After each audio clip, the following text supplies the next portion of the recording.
Walmart and Gap in particular, which are the two largest North American retailers who also purchase a lot of clothing from Bangladesh, have essentially said, hell no, as a result of this. They're not interested in this legally binding kind of an agreement.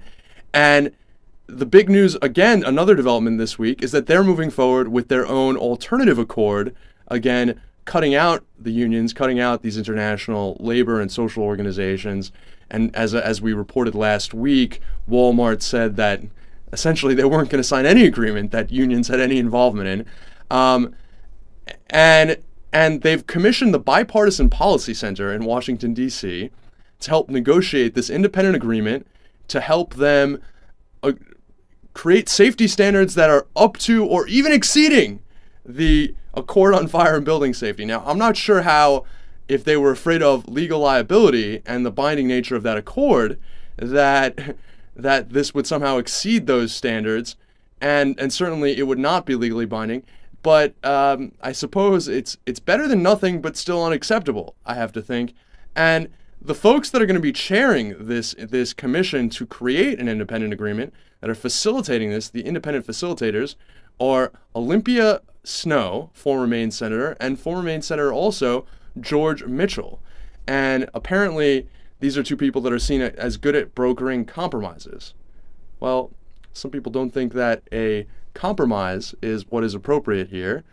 And judging by George Mitchell's success in negotiating peace between Israel and the Palestinians, maybe he's not the best man for the job. In any event, David, the United States labor community is furious about this.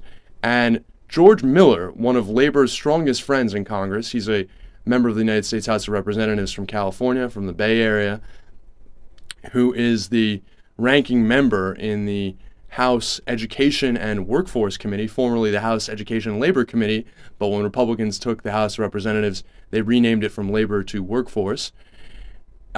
He recently traveled on a trip with representatives of the United States labor movement to Bangladesh. He met with members of the workers' rights movement there, and he said that United States brands have blood on their hands. And I quote, "I've seen what this industry has driven, the abuses visited upon these workers all over the world.